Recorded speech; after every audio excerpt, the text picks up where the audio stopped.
All right, Shalom. First and foremost, I want to give all praise, glory, and honor unto Yahweh, Bahashem, Yahweh Shai, Bahashem, Harakakwadash, and double honors unto the elders and apostles of GMS Great Millstone, and a sincere Shalom to Yakim, bringing out this word in diligence and in truth.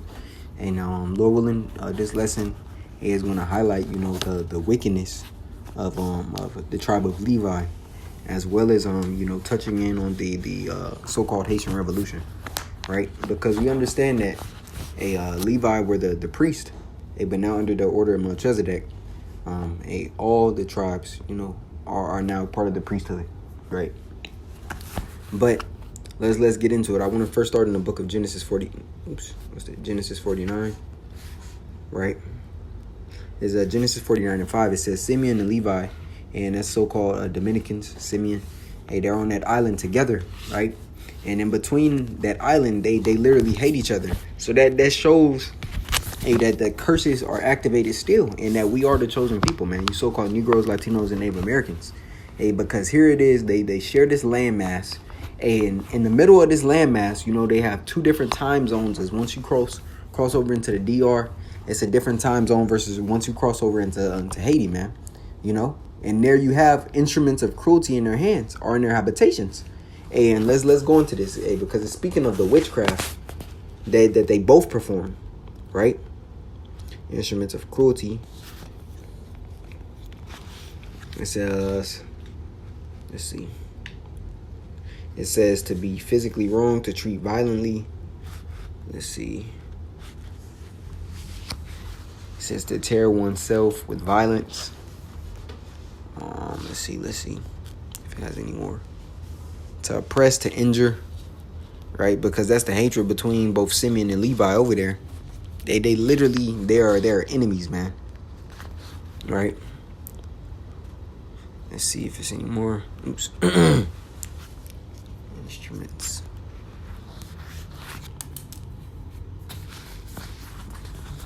It says instruments. It says of weapons, of armor. Let's see if it has any more.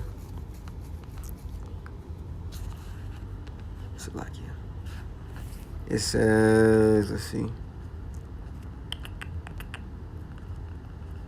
So I'm just searching.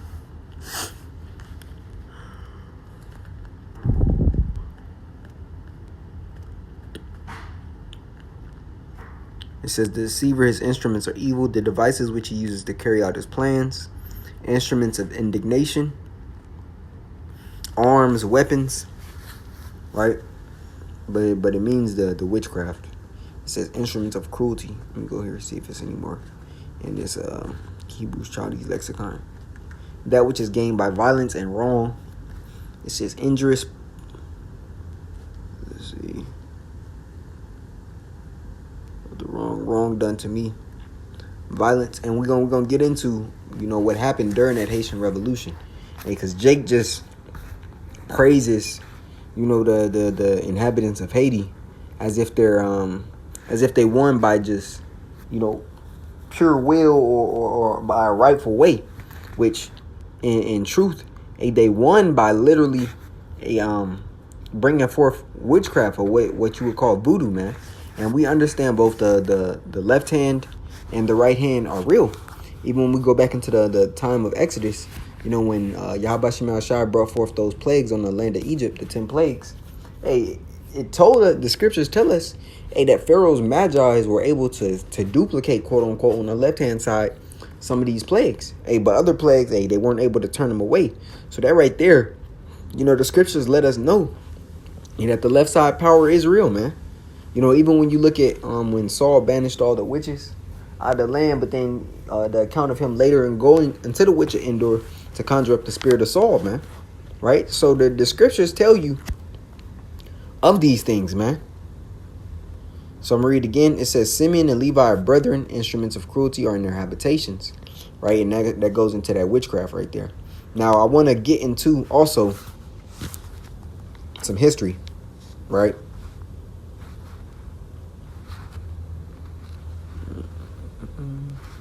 All right, this is the Haitian Revolution from August 21st, 1971 to January 1st, 1804.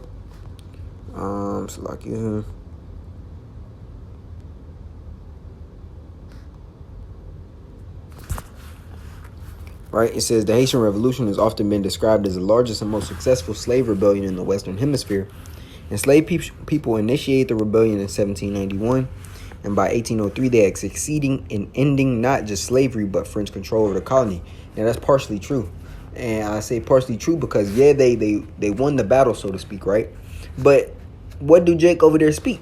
They speak French. They speak French. You're speaking the language of your oppressors, just like how we're speaking the language of our oppressors over here in the States. So you can call it a victory, but it's still a loss because they're not speaking Hebrew. They're speaking the French tongue, showing you that the influence is still there, as well as Haiti went bankrupt against the French government, man.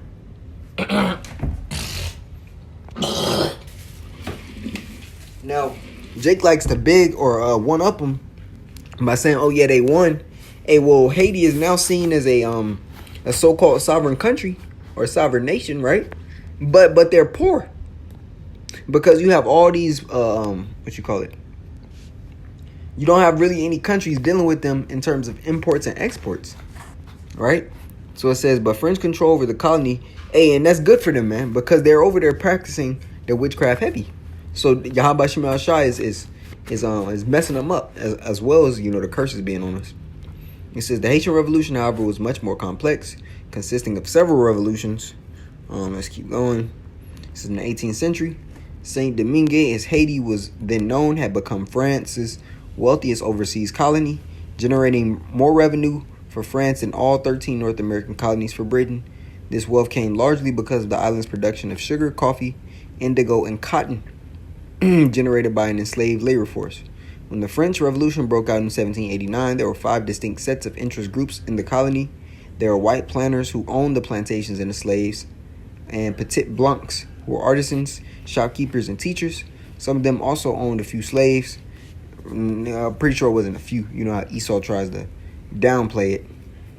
It says, together they numbered 40,000 of the colony's residents. Many of the whites on Saint Domingue began to support an independence movement that began when France imposed steep tariffs on the items imported into the colony. Planters were extremely disenchanted with France because they were forbidden to trade with any other nation, right? Same thing as of today. Furthermore, the white population of Saint Domingue did not have any representation in France. Despite their calls for independence, both the planters and petit blancs remained committed to the institution of slavery. Now, I want to grab this precept in the book of Deuteronomy 28th chapter, because it speaks about, Jake being in that slave state and not reaping the benefits of, their hands. This is Deuteronomy 28. And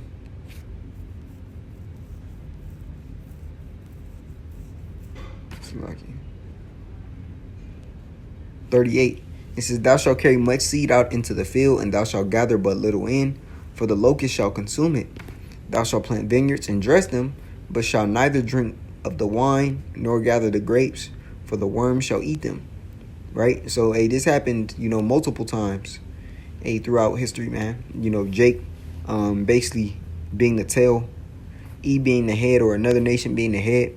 This happens all the time due to our disobedience. Right? So I'm going to just try to get to the point. It says, let's go down.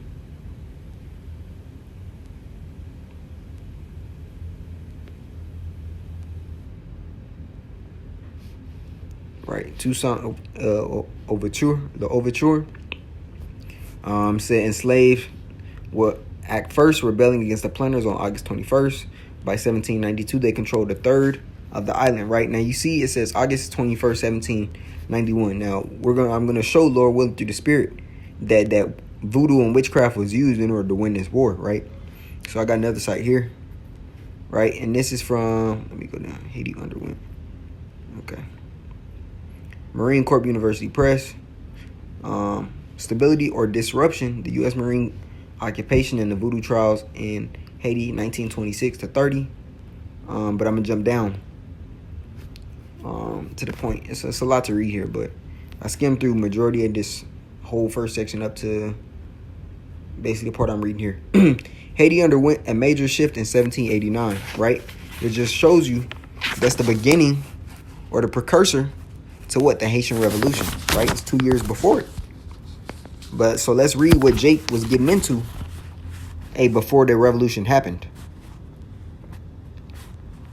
Oops.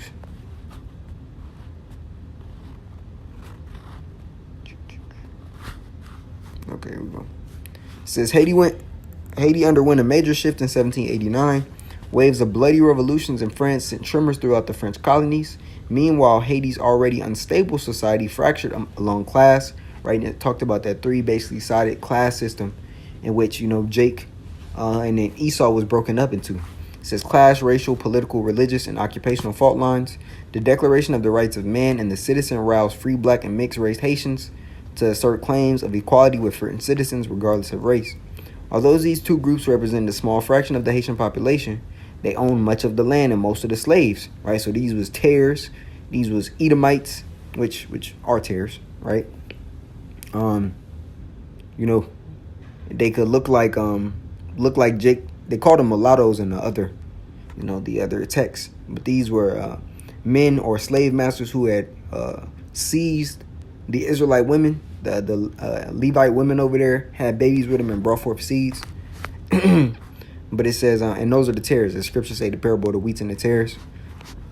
They could be dark skinned. You could say chocolate covered Edomites, man. It says then in 1791. When rumors circulated that French King Louis XVI wanted to free slaves, a priestess led a ceremony in which she called on enslaved Haitians to revolt. Here we go. Claiming this mandate came from Ogun, the voodoo god of war. She stated that Ogun orders revenge. So what happened? They were using witchcraft in order to fight. They were getting power from the left hand to defeat E, which is wicked as shit.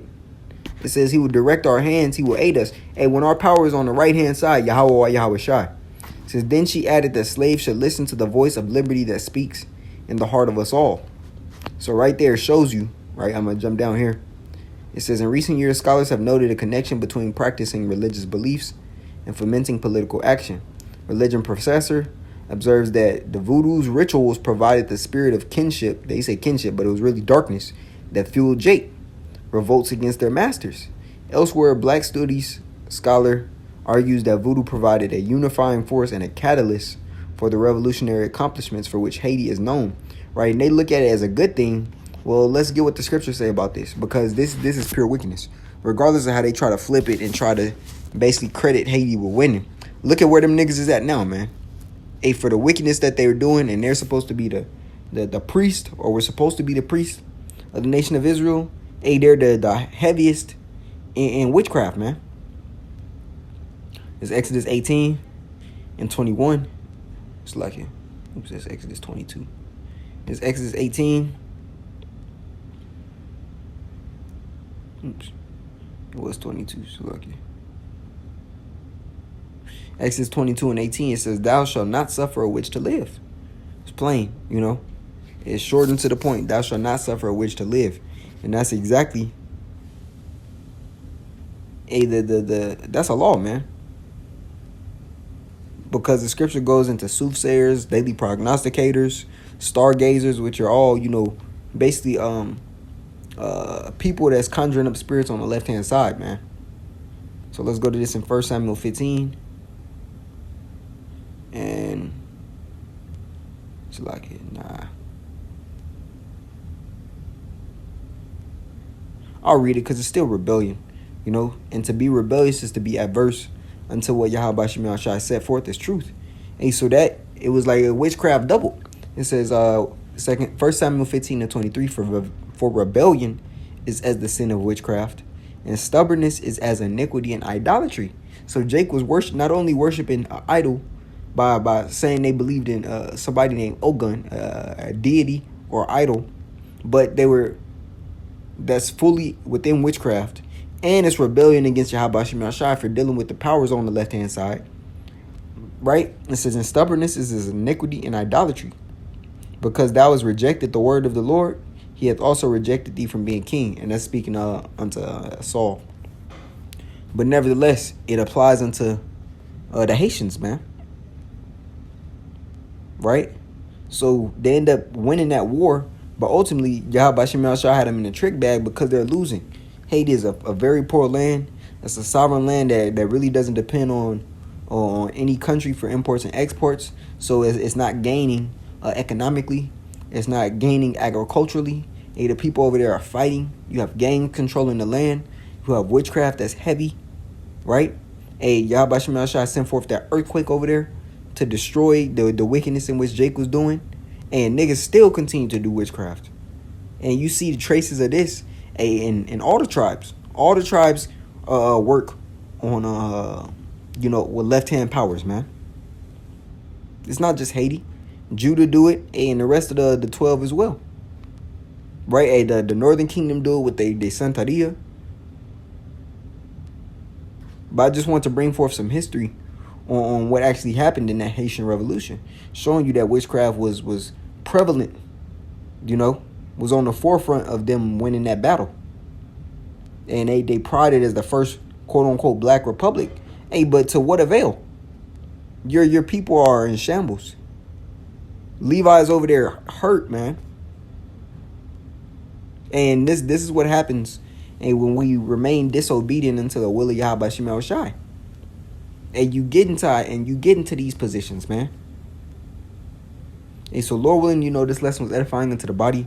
I want to give all praises, glory, and honor unto Yahweh, Bahashem, Yahweh Shai, Bahashem, Harakakwadash, and double honors unto the elders and apostles of GMS Great Millstone, and a sincere shalom to Yakim, bringing out this word in diligence and in truth. Shalom.